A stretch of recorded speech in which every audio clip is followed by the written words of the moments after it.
A group of kids kept running through my garden, destroying my flowers. I spoke to their parents, but they laughed and said, boys will be boys. One morning, I woke up to find my entire yard trampled and my fence kicked down. Furious, I set a trap. The next night, I heard screaming, and when the parents saw what I had done, they nearly fainted. My garden was my sanctuary. It wasn't just a patch of dirt and flowers. It was my connection to my grandmother, the woman who taught me how to nurture life from the soil. Every rose, every peony, every sunflower held a piece of her laughter, her wisdom, her love. She'd passed away 2 years ago, and tending to the garden was my way of keeping her close. But then, the boys came. It started small. A few trampled zinnias here, a snapped sunflower stem there. I'd see them, Mason, Asher, Jace, and Kellen, cutting through my yard on their dirt bikes, their laughter echoing as they crushed my marigolds under their boots. At first, I tried to be understanding. Kids will be kids, right? But when I approached their parents, their responses were anything but understanding. Boys will be boys, Mrs. Kellen said with a dismissive wave of her hand. Mr. Jason chuckled,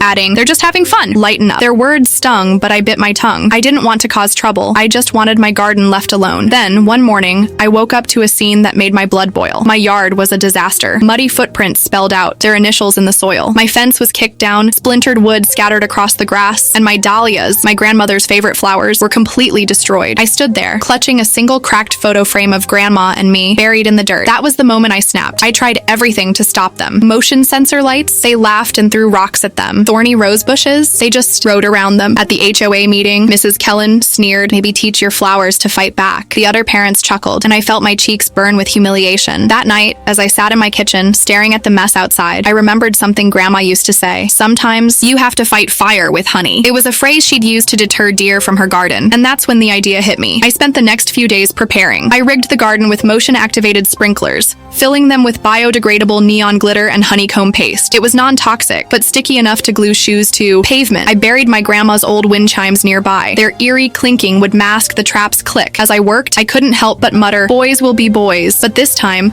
there was no resignation in my voice, only determination. The night I set the trap, the garden hummed with cicadas, the tension thick as the honey in my hands. I waited, my heart pounding, wondering if they'd take the bait. And then at 10 p.m., the screams began. The shrieks were deafening, cutting through the quiet of the neighborhood like a knife. I rushed outside, my heart racing, to find the boys in the middle of my garden, drenched in glitter slime. Their hair neon pink and green, their shoes glued to the ground. Mason's sneaker was stuck to Asher's wrist, and Jace was trying to wipe the sticky honey off his face, only to smear the glitter further. Kellen was frozen, staring at his hands like he'd just been attacked by a swarm of radioactive bees. I couldn't help it. I laughed. It wasn't just a chuckle. It was a full-on, tears streaming down my face kind of laugh. The kind of laugh Grandma would have had if she'd seen this. The parents arrived within minutes, drawn by the commotion. Mrs. J. Scouch took one look at her son's neon pink hair and let out a gasp that could have shattered glass. Mr. Kellen was red-faced, his voice booming as he shouted, "What the hell is wrong with you?" I held up my phone, playing a clip I'd recorded earlier that week. It showed the boys high-fiving over my ruined dahlias, laughing as they kicked over my fence. Psychotic? No, I said, my voice steady despite the adrenaline coursing through me, but I'm the one who'll bill you for the fence and the glitter. The parents were speechless. For the first time, they didn't have a snarky comment or a dismissive shrug. They just stood there, staring at their glitter-covered sons, their faces a mix of shock and embarrassment. But the real moment of satisfaction came later, when Mrs. Mason Chawes pulled me aside. Her voice was quiet,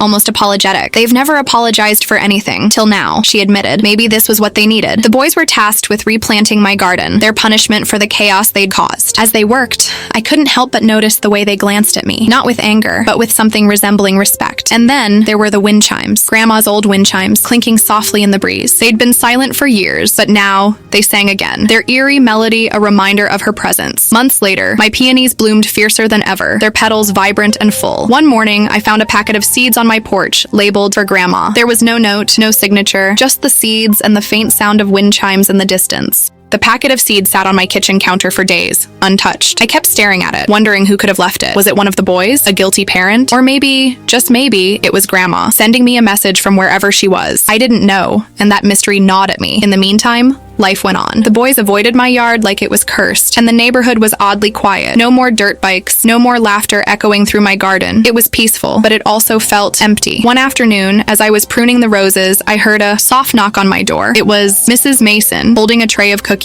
Her smile was hesitant, almost shy. "I just wanted to say thank you," she said, handing me the tray. What you did. It made them think. They've been different since that night. I didn't know what to say. I hadn't expected gratitude, especially not from her. But as I took the cookies, I felt a small flicker of hope. Maybe this wasn't just about revenge. Maybe it was about change. The boys started showing up at my door every weekend, not to cause trouble, but to help. They'd water the plants, pull weeds, and even ask questions about gardening. It was strange at first, having them there, but over time, it became nice. They weren't just fixing what they'd broken, they were learning. One day, as we were planting the new seeds, Kellen turned to me and said, "I'm sorry about your flowers." His voice was quiet, almost a whisper, but it was sincere. The others nodded, their eyes downcast. I didn't know how to respond. I'd been so focused on teaching them a lesson that I hadn't considered what it would mean to hear those words. But as I looked at them, their hands dirty and their faces earnest, I realized something. This wasn't just my garden anymore. It was theirs too. The wind chimes clinked softly in the background, their melody a reminder of Grandma's presence. I smiled, feeling a warmth spread through my chest. Maybe, just maybe, this was what she'd meant when she said, "Respect grows where chaos doesn't." As the weeks turned into months, the garden transformed. The new seeds sprouted, their tiny green leaves reaching for the sun. The boys, Mason, Asher, Jace, and Kellen, became regular helpers, their initial reluctance replaced by genuine curiosity. They'd ask questions about soil pH, sunlight, and pruning techniques, and I'd answer as best I could, remembering the lessons Grandma had taught me. One Saturday, Asher brought over a book on native plants. "I thought we could add some of these," he said, flipping through the pages. "They're supposed to be good for the environment." I was stunned. This was the same kid who'd once laughed as he crushed my marigolds under his boots. Now he was suggesting ways to make the garden more sustainable. It was a small gesture, but it meant everything. The other boys followed his lead. Yas started composting, turning our kitchen scraps into rich, dark soil. Mason built a birdhouse,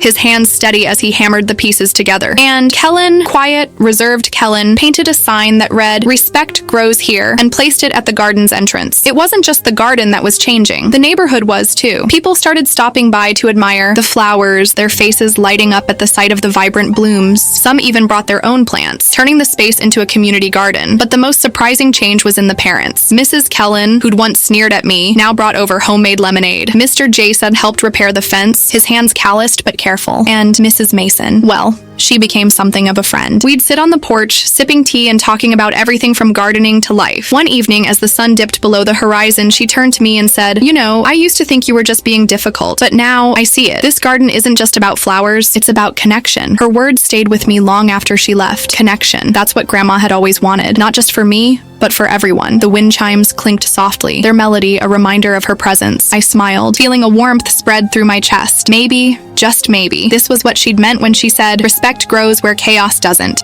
The garden became a symbol of something bigger, a reminder that even the most broken things could be healed. But just as things seemed perfect, life threw another curveball. One morning, I woke up to find the birdhouse Mason had built knocked over, its pieces scattered across the grass. The compost bin was tipped, its contents spilled everywhere, and the sign Kellen had painted was gone, replaced by a crude drawing of a stick figure laughing. My heart sank. Had the boys gone back to their old ways, or was this someone else? Didn't have to wait long for answers. That afternoon, Asher showed up at my door, his face pale. "It wasn't us," he said quickly, his voice trembling. "We swear." I believed him. The look in his eyes was genuine, filled with a mix of anger and fear. But if it wasn't them, then who? The mystery deepened when Mrs. Mason, called later that evening. "There's a new family moving in down the street," she said. "They've got a son. He's been causing trouble at his old school." Her words sent a chill down my spine. Was this the start of a new cycle? The next few days were tense. The boys helped me clean up the mess, their faces grim. We rebuilt the birdhouse, restocked the compost bin, and repainted the sign. But the unease lingered, a dark cloud over the garden. Then, one night, I heard it, the sound of footsteps crunching on gravel. I peered out the window to see a figure standing in the garden, their silhouette illuminated by the moonlight. My heart raced as I grabbed a flashlight and stepped outside. "What are you doing?" I demanded, my voice sharp. The figure turned and I froze. It wasn't a kid, it was a man, his face shadowed but his eyes gleaming with malice. "Nice garden," he sneered, his voice dripping with sarcasm. "Too bad it's in my way." Before I could respond, he kicked over a pot of marigolds,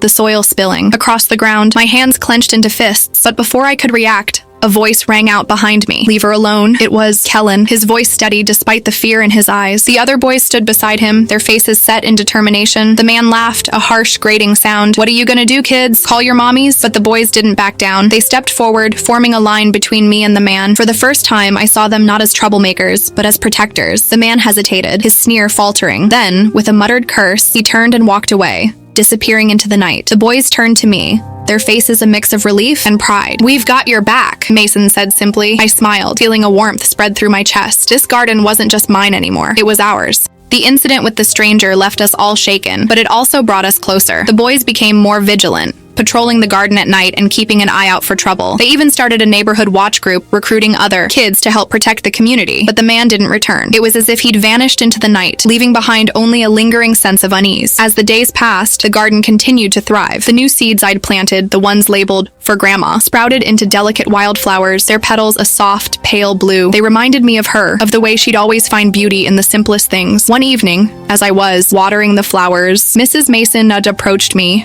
her face serious. "I found out who that man was," she said, her voice low. "He's the father of the new family moving in. Apparently, he's got a history of causing trouble." Her words sent a chill down my spine. "What kind of trouble?" I asked, though I wasn't sure I wanted to know the answer. She hesitated, then said, "Destruction, intimidation, the kind of trouble that doesn't go away easily." I felt a knot form in my stomach. Was this the start of something worse? But before I could dwell on it, the boys arrived, their faces lit with excitement. "We've got an idea," Asher said, holding up a sketch pad. They'd drawn up plans for a community event, a garden party to celebrate everything we'd built. There would be music, food, and even a flower arranging contest. It was a way to bring everyone together, to show that this garden was more than just a patch of dirt and flowers. I was touched by their enthusiasm, but I couldn't shake the worry gnawing at me. What if the man came back? What if he ruined everything? The boys seemed to sense my unease. "We'll keep an eye out," Kellen said firmly. "No one's gonna mess this up." His confidence was reassuring, but I couldn't help but wonder if it would be enough. The day of the party arrived, and the garden was transformed. Strings of lights hung from the trees, their soft glow illuminating the flowers. The boys had set up tables and chairs,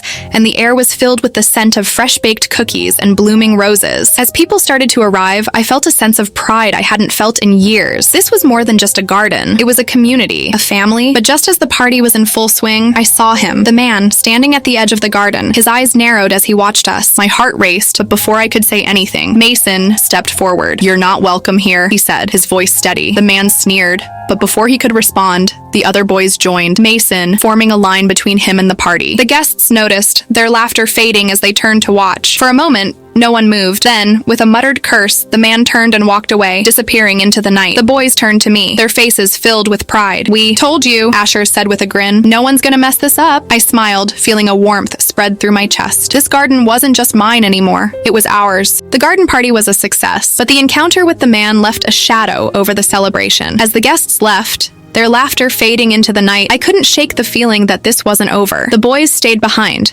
helping me clean up. They were quieter than usual, their earlier confidence replaced by a somber determination. "We're not gonna let him ruin this," Kellen said, his voice firm. I nodded, but the worry lingered. What if he came back? What if he brought others? The next morning, I woke up to find the garden untouched, the flowers swaying gently in the breeze. But as I stepped outside, I noticed something strange. A single black rose lying on the porch, its petals velvety and dark. My heart skipped a beat. Where had it come from? I picked it up, turning it over in my hands. There was no note, no explanation, just the rose, its thorns sharp and menacing. The boys arrived later that day, their faces grim when I showed them the rose. "It's him," Mason said, his voice low. "He's trying to scare us." "But why?" Asher asked, his brow furrowed. "What does he want?" I didn't have an answer. All I knew was that this wasn't just about the garden anymore. It was about something deeper, something darker. That night, I stayed up late, staring out the window at the garden. The wind chimes clinked softly, their melody a reminder of Grandma's presence. But tonight, the sound felt ominous, like a warning. Was about to turn away when I saw it, a shadow moving through the garden, its shape barely visible in the moonlight. My heart raced as I grabbed a flashlight and stepped outside. "Who's there?" I called, my voice trembling. The shadow stopped, then turned toward me. For a moment, I thought it was the man again, but as the figure stepped into the light, I realized it was someone else, a woman, her face pale and her eyes wide with fear. "Please," she whispered, her voice barely audible. "Help me." I froze, unsure of what to do. But before I could respond, she collapsed onto the ground, her body trembling. I rushed to her side, my mind racing. Who was she? What was she doing here? As I knelt beside her, she grabbed my hand, her grip surprisingly strong. "He's coming," she said, her voice filled with desperation. "You have to stop him." Before I could ask who she meant, her eyes fluttered shut and she went still.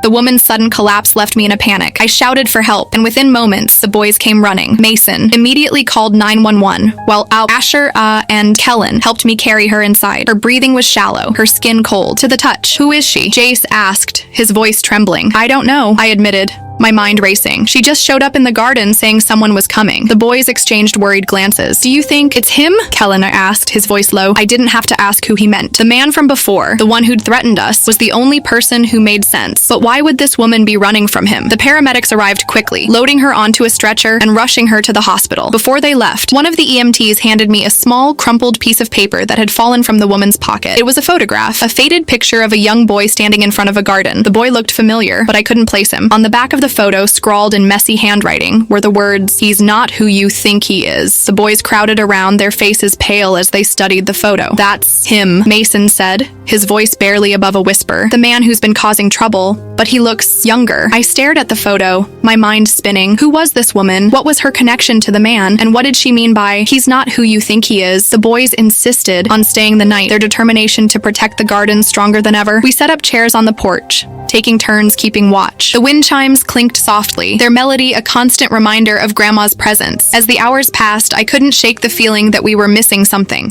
important. The woman's words echoed in my mind. You have to stop him. But how? Just before dawn, Asher, I broke the silence. What if he's not just some random guy? What if he's connected to this garden somehow? His words sent a chill down my spine. Could it be possible? Was there more to this story than we realized? The first rays of sunlight began to peek over the horizon, casting a golden glow over the garden. But instead of feeling comforted, I felt a growing sense of dread. Something was coming. The morning light brought no answers, only more questions. The woman remained unconscious at the hospital, her identity still a mystery. The boys and I spent the day trying to piece together what little we knew, but the puzzle only seemed to grow more complicated. The photograph of the young boy haunted me. I couldn't shake the feeling that I'd seen him before, but I couldn't remember where. The garden, the man, the woman, it all felt connected, but the threads were tangled, impossible to unravel. That afternoon, Mrs. Mason stopped by with an update. The woman's stable, she said, her voice tinged with relief, but she hasn't woken up yet. The doctors say it's too soon to tell if she'll recover. Her words were a small comfort, but they did little to ease my anxiety. Did they find anything on her? I asked. Anything that might tell us who she is? Mrs. Mason shook her head. Nothing. No ID, no phone, nothing. It's like she just appeared. The boys exchanged uneasy glances. What do we do now? Kellen asked, his voice quiet. I didn't have an answer. All I knew was that we couldn't just sit around and wait for something to happen. That evening, as the sun dipped below the horizon, I decided to take a closer look at the garden. Maybe there was something we'd missed.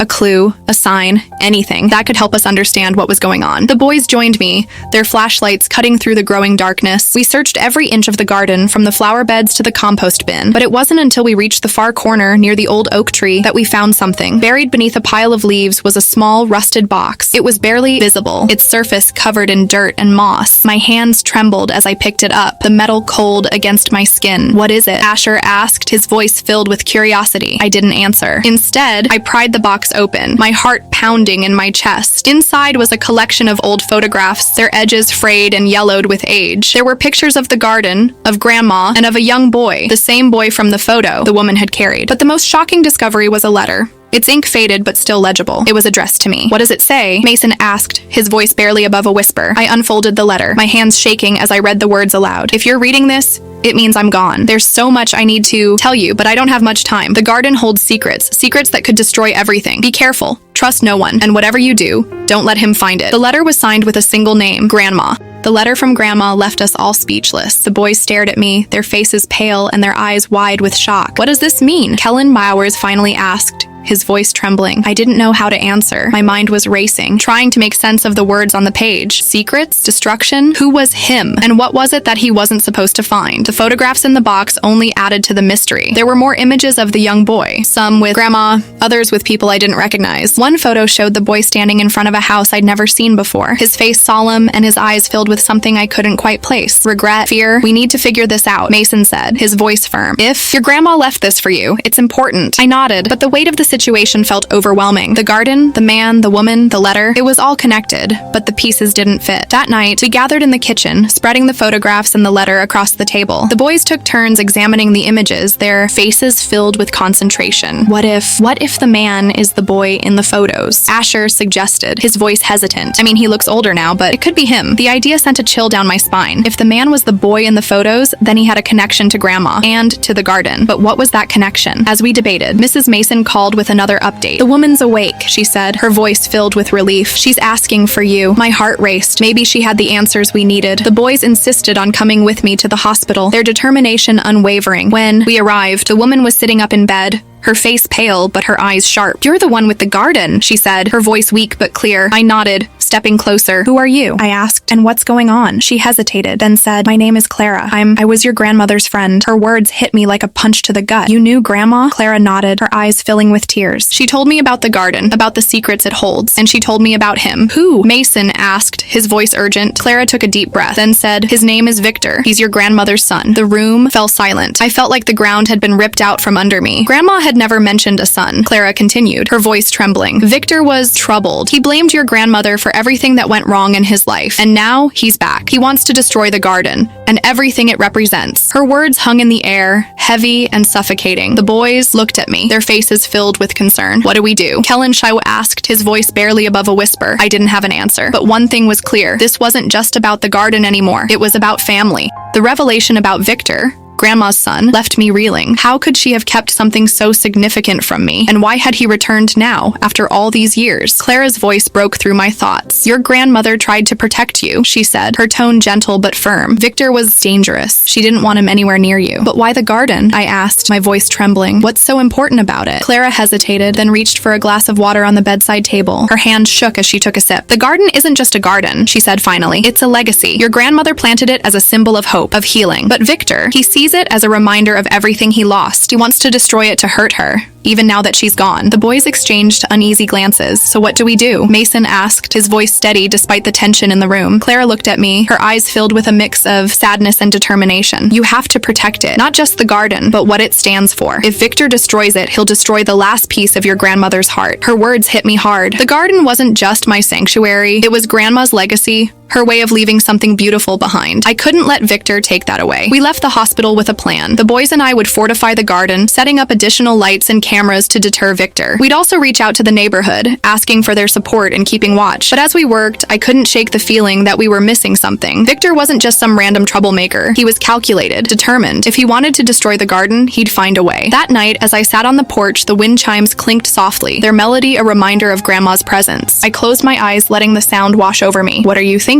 Kellen asked, sitting down beside me. I sighed, staring out at the garden. "I'm thinking that this isn't just about flowers and fences. It's about family, about what we leave behind." He nodded, his expression thoughtful. "Then we'll protect it together." His words were comforting, but the unease lingered. Victor was out there, and he wasn't going to stop until he got what he wanted. The next morning, I woke up to the sound of shouting. I rushed outside to find the boys standing at the edge of the garden, their faces pale. "What's wrong?" I asked, my heart racing. They didn't answer. Instead, they pointed to the ground. There, in the soil, was a single black rose. The black rose was a message, a threat. Victor was letting us know he was still out there, watching, waiting. The boys and I stood in silence, the weight of the situation pressing down on us. "We need to end this," Mason said finally, his voice firm, "before he does something worse." I nodded, but the question remained, how? That afternoon, we decided to confront Victor directly. With Clara's help, we tracked him down to an old abandoned house on the edge of town. The place was crumbling, its windows boarded up and its yard overgrown with weeds. It felt like the perfect hideout for someone like him. The boys insisted on coming with me, their determination unwavering. As we approached the house, my heart pounded in my chest. What would we find inside? The door creaked open before we could knock, revealing Victor standing in the shadows. He looked older than in the photos, his face lined with bitterness and anger, but his eyes, those were the same, cold, empty. "I was wondering when you'd show up," he said, his voice dripping with sarcasm. I stepped forward, trying to keep my voice steady. "Why are you doing this?" He laughed, a harsh, grating sound. "Why? Because she left me nothing. No money, no house, no love, just that stupid garden." His words hit me like a punch to the gut. The garden wasn't just for her, I said, my voice trembling. It was for all of us. For the community. For hope. Victor sneered. "Hope? What good is hope when the world's against you?" Before I could respond, Kellen stepped forward. "You don't have to do this," he said, his voice calm but firm. "You can still make things right." Victor hesitated, his sneer faltering. For a moment, I thought maybe, just maybe, he'd listen, but then he laughed again, the sound hollow and bitter. "Too late for that," he said, turning away. As he disappeared into the shadows, I felt a mix of anger and sadness. This wasn't just about the garden anymore. It was about a broken man who'd lost his way. We left the house in silence, the weight of the encounter heavy on our shoulders. But as we walked back to the garden, I realized something. We couldn't change Victor, but we could protect what Grandma had built. The boys and I spent the next few days strengthening the garden, adding more lights, cameras, and even a small fence around the perimeter. The neighborhood rallied around us, their support a reminder that the garden was more than just a patch of dirt and flowers. It was a symbol of unity. One evening, as the sun set, I found a packet of seeds on the porch. This time, there was a note for Grandma from Victor. The boys and I exchanged uneasy glances. Was this a peace offering or another threat? We decided to plant the seeds, their delicate blue petals a reminder of the wildflowers Grandma had loved. As we worked, the wind chimes clinked softly, their melody a reminder of her presence. The garden wasn't just mine anymore, it was ours. And no matter what Victor did, we'd protect it.